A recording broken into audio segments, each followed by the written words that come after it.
رسول اکرم صلی اللہ علیہ وآلہ وسلم کا فرمان ہے کہ روئے زمین پر غلام آزاد کرنے سے زیادہ اللہ کے نزدیک کوئی پسندیدہ کام نہیں ہے، اور فرمایا کہ روئے زمین پر طلاق سے زیادہ اللہ کے نزدیک کوئی ناپسندیدہ چیز نہیں ہے۔ نبی مکرم صلی اللہ علیہ وآلہ وسلم نے فرمایا کہ تمام حلال چیزوں میں خدا کے نزدیک زیادہ تر جو ناپسندیدہ چیز ہے وہ طلاق ہے، اس کو اللہ رب العزت نے پسند نہیں فرمایا۔ نبی مکرم صلی اللہ علیہ وآلہ وسلم نے فرمایا کہ ابلیس اپنا تخت بچھاتا ہے، اپنے چیلوں کو بلاتا ہے، چیلوں کو پوچھتا ہے آبے تم نے کیا کیا؟ تو کوئی کہتا ہے کہ میں نے فتنہ بپا کیا، میں نے چوری کروا دی، ڈاکہ ڈلوا دیا، یہ کروا دیا، وہ کروا دیا۔ ابلیس کہتا ہے کہ تم نے کچھ نہیں کیا۔ ایک چیلا کہتا ہے کہ میں نے میاں بیوی میں جدائی کروا دی، لڑائی کروا دی، پھر جدائی کروا دی۔ تو ابلیس اٹھتا ہے اور اس کو داد دیتا ہے، خوش ہوتا ہے کہ اور کہتا ہے کہ تو نے کچھ کیا، کیونکہ میاں بیوی کی جدائی یہ دو میاں بیوی یا دو فرد کی جدائی نہیں بلکہ دو خاندانوں کی جدائی ہو رہی ہوتی ہے، اور ابلیس اس پر خوشیاں مناتا ہے۔ اور رسول اکرم صلی اللہ علیہ وسلم نے فرمایا جو عورت بغیر کسی حرج کے اپنے شوہر سے طلاق کا مطالبہ کرے وہ عورت جنت کی خوشبو نہیں پائی۔ جنت تو دور ہے، خوشبو جنت سے 500 سال کی مسافت پر آنا شروع ہو جاتی ہے، جنت کی خوشبو۔ تو حضور نے فرمایا کہ وہ عورت جنت کی خوشبو نہیں پائی، اور آج تقریباً ہر گھر کا یا ہر دوسرے گھر کا یہ مسئلہ ہے کہ عورتیں طلاق کا مطالبہ کر رہی ہیں، چھوٹی چھوٹی بات پر عورتیں مطالبہ کرتی ہیں کہ بھائی ہمیں طلاق دے دو۔ ایک کیس آیا، وہ کہتا ہے کہ میری بیوی روزانہ مجھے کہتی آپ نے کیا سوچا، میرے بارے میں بھی تو کچھ سوچو نا، مجھے چھوڑ دو، کب دے رہے ہو پھر؟ یہ عورتیں اتنی جری کیوں ہو رہی ہے، اس کی وجہ کیا ہے؟ سوشل میڈیا، فلم ڈرامے، وہ دیکھتی ہے اور سمجھتی ہے کہ ان کی ریئل لائف بھی یہی ہے۔ جو ریئل لائف ہوتی ہے وہ ہر ایک کی جدا ہوتی ہے، یاد رکھیں۔ بعض اوقات میں نے ایسا بھی دیکھا ہے ایک بندہ کروڑ پتی ہے لیکن ازدواجی زندگی میں بہت ڈسٹرب ہے، اور ایک بندہ روز کمانے والا، روز کھانے والا ہے لیکن اس کی گھر کی زندگی بہترین ہے۔ تو ازدواجی زندگی کا تعلق پیسہ پیسے نہیں ہے، یہ تو آپ پر ہے کہ آپ کس طرح اس کو ڈیل کرتے ہیں، کس طرح اس کو چلاتے ہیں۔ تو آج کل کی عورتیں یہ مطالبہ کرنے لگی تو حضور علیہ السلام نے پہلے ہی فرما دیا کہ بغیر حرج کے، بغیر شرعی وجہ کے اگر کوئی عورت طلاق کا مطالبہ کرتی ہے تو وہ جنت کی خوشبو نہیں پائے۔ رسول اکرم صلی اللہ علیہ وآلہ وسلم کو یہ خبر پہنچی کہ ایک شخص نے اپنی زوجہ کو 3 طلاقیں دے دی ہے۔ تو سرکار دو عالم صلی اللہ علیہ وآلہ وسلم نے ناراضگی کا اظہار کیا۔ حضور علیہ السلام جلال میں کھڑے ہو گئے اور حضور علیہ السلام نے فرمایا کہ یہ مذاق سمجھتے ہیں، مذاق ہے یہ، حالانکہ میں ان کے درمیان موجود ہوں۔ یعنی آپ کو میں سمجھانے کے لیے میں عرض کروں کہ کرکٹ میچ ہو رہا ہے، آخری 3 بال باقی ہے اور 3 بالوں پر 3 رنز چاہیے ہے، بالر تینوں بولے ہاتھ میں ایسے پکڑے اور تینوں بولے اگر ایک ساتھ وہ کروائے اور پھینکے تو اس بالر کو سارا گراؤنڈ کیا کہے گا؟ بے وقوف، یہ بے وقوفی کر رہا ہے۔ تو وہ کہتا ہے 3 بولے باقی ہیں، 3 بولے میں نے پھینک دی، تو اس کو کہا جائے گا 3 بولے باقی ہیں، 3 بولے الگ الگ پھینکنی ہے، وقفے سے پھینکنی ہے تاکہ اس سے فائدہ اٹھایا جا سکے۔ اسلام کی چاہت بھی یہی، اسلام بھی یہی کہتا ہے کہ اگر تمہارا معاملہ بگڑا ہوا ہے، کسی صورت جو ہے تمہارا مسئلہ حل نہیں ہو رہا، تو کسی مفتی سے مشورہ لے لو، اگر طلاق کی اجازت مل جائے تو 1 طلاق دے سکتے ہو بس۔ جس طرح وہاں پر 1 بال وہ کرواتا ہے، پھر وقفہ دیتا ہے، پھر دوسری بال ہوتی ہے، پھر تیسری بال ہوتی ہے۔ اسلام بھی وقفے کا تقاضا کرتا ہے کہ اس عورت کو آپ طلاق دیں گے، 1 طلاق دیں گے جب کہ کسی مفتی سے اجازت ملے۔ میں یہاں پر طلاق دینا آپ کو نہیں سکھا رہا، آپ کے گھر کو بچا رہا ہوں، کیونکہ آج کل تھوڑا سا معاملہ ہو گیا کہ تو وسیع کا نویس کے پاس چلے جاتے ہیں کورٹ روڈ میں طلاق نامہ لکھوانے کے لیے، تو طلاق نامہ جب لکھواتے ہیں تو 3 سے کم پر وہ باتیں نہیں کرتے، 3 طلاقیں لکھی ہوئی ہے، حالانکہ ناجائز ہے 3 طلاق ہے، اور شریعت میں جو 3 طلاقوں سے ہو رہا ہے وہ 1 طلاق سے بھی ہو جائے گا۔ جدائی چاہیے نا، عورت آزادی چاہ رہی ہے، عورت کہیں اور شادی کرنا چاہ رہی ہے تو وہ تو 1 طلاق میں بھی ہو جائے گا۔ تو جس طرح وہاں پر الگ الگ بولیں کروانی ہے، یہاں پر بھی الگ الگ طلاق دینے کا مطالبہ ہے۔ طلاق جو سنت طریقہ ہے، جو سنت سے ثابت ہے، وہ یہ ہے کہ جب عورت طہر میں آئے، باقی کے دنوں میں آئے اور اس سے صحبت نہ ہوئی ہو تو اب جو ہے 1 طلاق دے، اب وہ طلاق نہیں دے سکتا۔ اب یہ سارے باقی کے دن اس کے گزریں گے، پھر جو ہے وہ حالت حیض میں ہوگی اور پھر جو ہے باقی کے دن آئیں گے جس میں صحبت نہ ہوئی ہو تو پھر دوسری طلاق دے سکتا، پھر تیسری بھی اسی طرح۔ اب بتاؤ کہ اتنے لمبے پیریڈ میں جب وہ 3 طلاقیں دے گا تو آپس میں وہ لوگ کمپرومائز کرنے کی کوشش کریں گے کہ نہیں کریں گے؟ تو بھائی 1 ہو گئی ہے، اب 2 ہو گئی ہے اور پھر بچے بھی ہیں، پھر عورت کو اپنی جو کمزوریاں تھی وہ دکھائی دینے لگے گی، مرد کو اپنی کمزوری دکھائی دینے لگے گی اور پھر وہ کمپرومائز کی سیٹ پر جلد آ جائیں گے، 3 طلاق کی نوبت نہیں آئے۔ لیکن ہمارے یہاں پر تو 3 بولے ایک ساتھ ہی پھینک دیتے جو کہ ناجائز ہے۔ حضور علیہ السلام جلال میں کھڑے ہو گئے اور حضور علیہ السلام نے فرمایا کہ کھیل کرتا ہے، حالانکہ میں ان کے درمیان موجود ہوں، لیکن یہ جو وسیقہ نویس ہے ان کو جو ہے اس معاملے میں پڑھنا چاہیے، سمجھنا چاہیے کہ اسلام کی چاہت کیا ہے، طلاق کس طرح دی جائے، اس طرح جو ہے طلاق کے پیپر کو یہ تشکیل دے، اس سے جو ہے کتنے ہی گھر ٹوٹنے سے بچ جائے۔ ہوتا یہ ہے کہ ایک ساتھ 3 طلاق دے کر آ جاتے ہیں، پھر پوچھتے ہیں اب کیا کریں، کوئی حل نکالو، تو جناب اب تو کوئی حل نہیں ہے نا، آپ نے 3 بولے ایک ساتھ کیوں پھینک دی؟ جب 3 بولے آپ نے ایک ساتھ پھینک دی ہے تو معاملہ تو ختم ہو گیا۔ اسلام نے کہا، قرآن نے کہا طلاق مرتان، طلاق 2 مرتبہ ہے، 2 مرتبہ طلاق دینے کے بعد بھی اب آپ کے پاس موقع تھا لیکن آپ نے 3 ایک ساتھ کر دی، معاملہ ختم، اب تو کچھ نہیں ہو سکتا۔ تو بہرحال جو ہے طلاق کی طرف پڑھنا ہی نہیں ہے، جانا ہی نہیں ہے، کیونکہ اللہ کے نزدیک سب سے زیادہ ناپسندیدہ چیز ہے حلال کاموں میں۔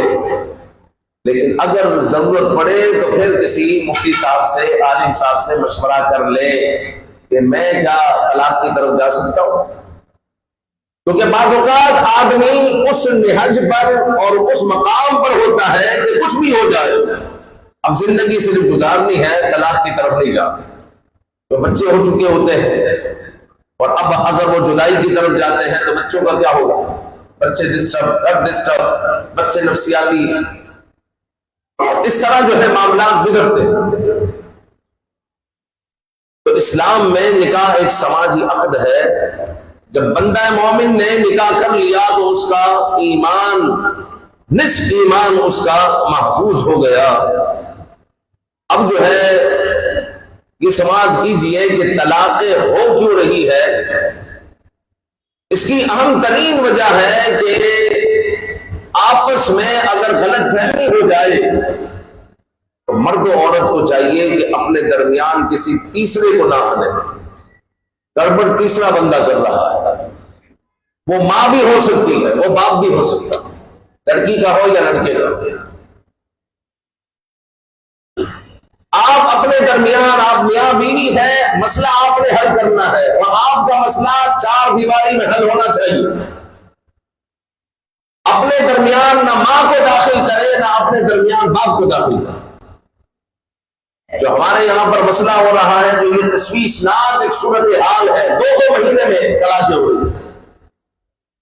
تب مسئلہ پوچھنے آ رہے ہیں کہ ابھی 2 مہینے پہلے نکاح ہوا تھا، ہم سامان اٹھا رہے ہیں، تو کیا جو حق مہر مل گیا ہے وہ بھی ہمیں لوٹانا ہوگا؟ یہ مسئلہ پوچھنے آ رہے ہیں. 2 مہینے پہلے نکاح ہوا ہے، 6 مہینے پہلے نکاح ہوا ہے، نکاح کو سال بھی نہیں ہوا، جدائی ہو رہی. قوت برداشت کہاں گئی؟ یہاں پر زیادہ تر جو لڑکے والے ہیں، جہاں پر وہ لڑکی آئی ہے، ان کو زیادہ بردباری دکھانے کی حاجت ہے اور ضرورت ہے. کیونکہ وہ لڑکی اپنے ماں باپ کے گھر کو چھوڑ کر آئی، وہ اپنے باپ کے کلیجے کا ٹکڑا تھا اور اس نے تمہارے لیے اپنا سب کچھ چھوڑ دیا ہے، اپنے بھائی بہنوں کو، ماں باپ کو، اپنے گھر کو سب چھوڑ دیا اور ایک اجنبی گھر میں آ پہنچی ہے جہاں پر وہ کبھی نہیں آئی تھی. اس نے آج تک اپنے ماں باپ کے بغیر جو ہے کسی اور گھر میں جا کر، کسی رشتہ دار کے گھر پر بھی جا کر رات نہیں گزاری، وہ رات نہیں رکی، وہ اپنے گھر پر آئی ہے. لیکن آج جو ہے وہ اپنے گھر کو چھوڑ کر تمہارے ساتھ رات کے اس پہر موجود ہے. تو پھر لڑکے والوں کو چاہیے کہ وہ تھوڑا اسپیس دے، اس کو اپنے آپ کو سمجھائے، اس کو سمجھے اور کچھ جو ہے اپنے رنگ میں اس کو رنگائے، رنگنے دے، اس کو موقع دے. لیکن موقع نہیں دیتے. اب وہ لڑکی میں ضد آ جاتی ہے، انا آ جاتی ہے، کیونکہ وہ جا کر وہ اپنی ماں کو بتاتی ہے ساس میرے ساتھ ایسے کر رہی ہے، میرے میاں کا رویہ ایسا ہے. پھر ماں کہتی ہے تجھے جانے کی ضرورت نہیں. ادھر سے بھی نادانی، ادھر سے بھی نادانی. جناب عالی، ایک بچی آپ کے گھر میں آئی ہے تو اب جو ہے آپ اس بچی کو تھوڑا موقع دے اور اس بچی کو اپنی بیٹی سمجھے، پیار دے، محبت دے، اپنے بیٹے کے گھر کو چلنے دے. اس گاڑی کو دھکا لگائیں، شروع میں دھکا لگانا پڑے گا آپ کو، اس لیے کہ دونوں کی طبیعتیں الگ ہے. اس عورت کو اس کو سمجھنا پڑے گا، مرد کو اس کو سمجھنا پڑے گا اور اپنی گاڑی کو آگے دھکیلنا پڑے گا. لیکن جلد بازی کی وجہ سے کیا ہوتا ہے، جب وہ جو ہے، جب وہ اپنے گھر پر جاتی ہے تو ماں کہتی ہے بیٹھ جا، اب تجھے کہیں پر جانے کی ضرورت نہیں ہے. تو اب کیا ہوتا ہے کہ وہ عورت بیٹھی بیٹھی 4-6 مہینے ہو جاتے ہیں اور پھر جدائی، پھر آپس میں جدائی ہو جاتی ہے، معاملہ ختم ہو جاتا ہے. تو یہ نہیں کرنا. ماں باپ کو چاہیے کہ چھوٹی موٹی باتیں ہوں تو اپنے بچیوں کو بتائیں کہ یہ معاملات آپ نے اپنے گھر میں حل کرنے ہیں. یہ گھر کے دروازے تمہارے لیے کھلے ہوئے ہیں، لیکن خوشی سے آؤ. یہ چھوٹے چھوٹے معاملات، ساس سے تھوڑی سی ہو گئی، میاں سے ہو گئی، تو بیٹا یہ اپنے گھر کو آپ نے بنا ہے، آپ نے بنایا. جب ماں باپ شروع سے ہی اپنے ہاتھ کو اٹھا لیں گے تو پھر ہوگا کیا کہ وہ عورت سنبھلنے کی، وہ لڑکی سنبھلنے کی کوشش کرے گی. جیسے باپ ہوتا ہے نا، اپنے چھوٹے سے بچے کو چلانے کی جب وہ کوشش کرتا ہے تو کیا ہوتا ہے کہ اس کو بولتا ہے چلو چلو آؤ آؤ آؤ، لیکن ساتھ میں اس نے گویا کہ اپنے ہاتھوں سے اس کو ڈھانپا ہوا ہوتا ہے، جہاں دیکھا اس کا بچہ گرنے والا ہے تو پھر کیا ہوا، ایک دم سے لپک کر اپنے بچے کو پکڑ لیا، گرنے نہیں دیتا، لیکن ساتھ میں کہتا بھی ہے کہ چلو چلو چلو چلو، میں تمہیں نہیں ہاتھ نہیں دے رہا، میں چلنا پڑے گا تمہارے۔ بس یہی رویہ ماں باپ کو جو ہے اپنی بچیوں کے ساتھ نبھانا پڑے گا، کرنا پڑے گا۔ یہ بچیاں جب گھر پر چھوٹی موٹی بات پر روٹ کر آ جائے تو ان کو کہیں کہ بھائی اپنا گھر خود آپ نے سنبھالنا ہے، گھر کو گلے گزار تم نے بنانا ہے، ہم نے نہیں بنا۔ لیکن ساتھ جو ہے اپنی بچیوں کے ساتھ بھی کھڑے رہے، لیکن ڈھیل نہ دے، اتنی ڈھیل نہ دے کہ وہ جو ہے جری ہو جائے، اور اتنی جری ہو جائے کہ پھر کورٹوں میں جا کر کھلے کا مقدمہ دائر کرے، اپنے میاں پر بلا وجہ کے الزامات لگائے۔ کیونکہ یاد رکھیں گے جو خلا کا مقدمہ ہوتا ہے اس میں جب تک الزام نہیں لگے گا تب تک جو ہے یہ مقدمہ دائر نہیں ہوگا، الزام لگانا پڑے گا۔ بے وجہ کے الزامات لگائیں گے۔ واقعی کبھی صورتحال ایسی ہوتی ہے کہ مرد کھانا نہیں دے رہا یا اس کے اندر کوئی پرابلم ہے، ایسی صورتحال ہوتی ہے، لیکن ہر لڑکی کے ساتھ یہ پرابلم ہے کیا؟ ہر لڑکی وہی الزام لگا رہی ہے اور پھر جدائیاں ہو رہی ہیں۔ تو سب سے بڑھ کر یہ ہے کہ ماں باپ کو اس میں کردار ادا کرنا ہے، وہ لڑکے کے ماں باپ ہو یا لڑکی کے ماں باپ ہو، کہ جو بچی تمہارے گھر میں آئی ہے اس کو بیٹی سمجھے اور اس کو تھوڑا ماحول فراہم کرے، اس کا دل کو بڑھائے، اس کو بیٹی سمجھے۔ آپ کی بھی زندگی آسان ہوگی، آپ کے بچے کی بھی زندگی آسان ہوگی۔ اور اگر آپ نے اس بچی کو پورا دن تنگ کیا تو وہ بچی رات میں آپ کے بچے کو تنگ کرے گی، تمہارا بھی سکون برباد اور تمہارے بچے کا سکون بھی برباد۔ اور اس بچی کو اگر تم صحیح رکھو گے تو وہ بچی جو ہے تمہارے ساتھ بھی صحیح چلے گی، اپنے آپ کے بچے کے ساتھ بھی صحیح چلے گی۔ اور وہاں پر اگر اپنے ماں باپ کے گھر پر جاتی ہے تو میں نے عرض کر دیا کہ ماں باپ کو چاہیے کہ بہت نفسیاتی طریقے سے اپنے بچوں کو ٹریٹ کریں، لیکن ایسا ہو نہیں رہا اور تشویشناک حد تک طلاق کی صورتحال بڑھتی چلی جا رہی ہے، بڑھتی چلی۔ ایک سال کے اندر اندر جو ہے کئی شادیاں ہیں جو ٹوٹ گئی، ختم ہو گئی، چھوٹی چھوٹی باتوں پر شادیاں ٹوٹ جاتی ہیں، نکاح اور طلاق ہو جاتی ہے، ختم ہو جاتا ہے، چھوٹی چھوٹی باتوں، بات کچھ نہیں ہوتی۔ ایک شخص نے اپنی بیوی کو لا کر دیا تعویذ، اس نے تعویذ نہیں پہنا، اس وجہ سے جدائی ہو گئی۔ بتاؤ تعویذ پہننا کیا اس کے اوپر فرض ہے؟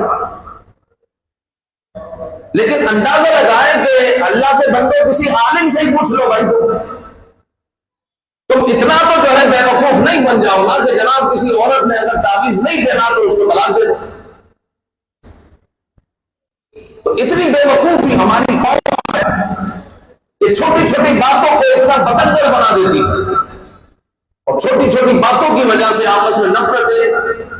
مثال کے طور پر حی علی الصلاح حی علی الفلاح پر کھڑا ہونا چاہیے، اگر کوئی نہیں ہوتا تو ہم اس کو سمجھائیں گے کہ حضور علیہ السلام حی علی الصلاح حی علی الفلاح پر تشریف لاتے تھے، تو بھائی حی علی الصلاح حی علی الفلاح پر کھڑے ہوا کرو۔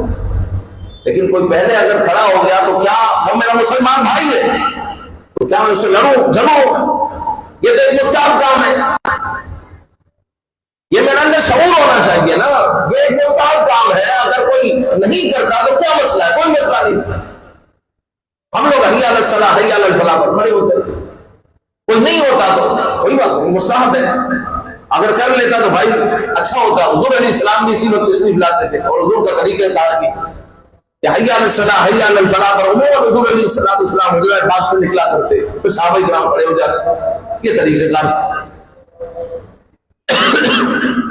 تو اگر کوئی ایسی کوئی تشویشناک صورتحال ہو تو کسی عالم سے ڈسکس کر لیا جائے کہ جناب یہ واقعی ایسی صورتحال ہے یا نہیں ہے، تو وہ عالم صاحب آپ کو بتائیں گے کہ یہ تو مسئلہ ہی کوئی نہیں ہے یار، آپ اپنی زندگی انجوائے کرو، زندگی بسر کرو۔ تو چھوٹی چھوٹی باتوں پر طلاقیں ہو رہی ہے۔ پھر مزید یہ ہے کہ میاں بیوی کو چاہیے کہ اگر ان کے درمیان کوئی غلط فہمی ہو گئی ہے، پہلے تو میں نے آپ کو کہا تیسرے بندے کو نہ آنے دے، مسئلہ آپ نے حل کرنا ہے۔ اور مسئلہ کیسے حل کرنا ہے؟ کوئی غلط فہمی ہو گئی ہے، کوئی مسئلہ ہو گیا ہے، یا وہ زوجہ آپ کی والدہ کے ساتھ صحیح نہیں چل رہی، تو اس کی آپ دعوت کر دیں، اس کو سمجھائیں، بیٹھیں، اگر غلط فہمی ہے تو غلط فہمی دور کریں، اور نرمی سے سمجھانے کی کوشش کرے. حضور علیہ السلام نے فرمایا عورت ٹیڑھی بسنی سے بنی، اس کو ایسے ہی برتنا ہے. اس کو کہو گے کہ سیدھی ہو جا تو یہ ٹوٹ جائے گی، یہ ٹوٹ جائے گی. اس کو ایسے ہی برتنا ہے، اس کو ایسے ہی برتنا ہے، ایسے ہی چلانا ہے. تو پھر جو ہے آپ کی زندگی گلے گلزار ہوگی، آپ کی زندگی گلے گلزار ہوگی. تو معاشرے کی جو تشویشناک حد تک جو صورتحال بگڑ رہی ہے طلاق کے معاملے میں، اس پر جو ہے ہماری گفتگو تھی. وقت ہو رہا ہے اور بھی گفتگو کے کئی پہلو موجود ہے. بہرحال جو ہے میسج یہی ہے کہ جو ازدواجی زندگی میں بندھے ہوئے ہیں ان کو چاہیے کہ وہ اپنے، اگر عورت ہے تو مرد کے حقوق، مرد ہے تو عورت کے حقوق کو جانے. پھر آپ کی زندگی میں کتنا ہی بڑا جھگڑا ہو جائے اور آپ کی ماں آپ کو کہہ رہی ہو کہ اپنی بیوی کو طلاق دے ورنہ میں تیرا دودھ نہیں بخشوں گی، ماں کا بھی کہنا نہیں ماننا، باپ کا بھی کہنا نہیں ماننا، دوست کا بھی کہنا نہیں ماننا. ورنہ یاد رکھیں کہ کسی کی بیٹی کو اگر کسی کے جذبات میں آ کر آپ نے برباد کر دیا، اس کی زندگی کو آپ نے مشکل بنا دیا، تو پھر اللہ تعالیٰ آپ کی زندگی کو بھی مشکل بنا دے. یہ یاد رکھیں. میں نے دیکھا ہے کتنے لوگوں کو برباد ہوتے ہوئے دیکھا ہے، جنہوں نے بچیوں کو یوں برباد کر دیا، پھر وہ بھی پھر برباد ہی ہوئے اور جو ہے بہت زیادہ ڈسٹرب لائف بسر کر رہے ہیں. لہذا کسی کے کہنے پر آپ نے طلاق کی طرف کبھی قدم نہیں بڑھانا جب تک کوئی آپ کو عالم دین مشورہ نہ دے. عالم دین کے پاس آپ جائیں گے نا، مفتی کے پاس جائیں گے، آپ اپنی پوری صورتحال رکھیں گے، پھر جو ہے وہ بتائیں گے صورتحال کو دیکھ کر کہ ہاں جی پانی سر سے اوپر ہو چکا ہے لہذا آپ جدا ہو جائیں. یا پھر وہ آپ کو سمجھا دیں گے کہ یہ تو بات ہی کوئی نہیں ہے بھائی، جتنی بڑی بات تم نے بنائی یہ تو بات ہی کوئی نہیں، لہذا خوشی کے ساتھ زندگی بسر کرو. یار یہ تو چھوٹی موٹی چیزیں ہوتی رہتی ہے، آپ کی زندگی پھر سے چلنا شروع ہو جائے. اپنی زندگی کو گلے گلزار بنائیں، اپنے اندر نرمی پیدا کریں. کیونکہ بعض مردوں میں انا اور ضد ہے، بعض عورتوں میں انا اور ضد ہے، اور چھوٹی چھوٹی باتوں کو وہ لے کر بیٹھی ہوئی ہے، ایک دوسرے سے محبت نہیں کر رہے، ایک دوسرے سے کھنچ رہے ہیں چھوٹی چھوٹی باتوں کی وجہ سے. ان چھوٹی باتوں کو ختم کرے، محبتوں کے ساتھ زندگی بسر کرے. قرآن نے آپ کی زندگی کو کہا ہے ہن لباس لکم وانتم لباس لہن. عورت مرد کا لباس ہے، مرد عورت کا لباس ہے. اگر آپ نے جا کر کسی کو اپنے مرد کی بات بتائی گویا کہ آپ اپنے مرد کے کپڑے کھینچ رہے ہو، اور مرد نے جا کر اپنی عورت کی بات کسی کو بتائی گویا کہ وہ اپنی بیوی کے کپڑے کھینچ رہا ہے. یہ ایک دوسرے کا لباس ہے، اس کو سمجھے. جب آپ شادی کے بندھن میں بندھ چکے ہیں تو اب آپ کو چاہیے کہ اب اپنی ازدواجی زندگی کو کامیاب بنائے. اور کامیاب کیسے بنائیں گے؟ جب ایک دوسرے کے حقوق کو جانے گا، ایک دوسرے کے حقوق کو سمجھے جانے. رب ذوالجلال عمل کی توفیق عطا فرمائے. آمین بجاہ النبی الامین صلی اللہ علیہ وسلم.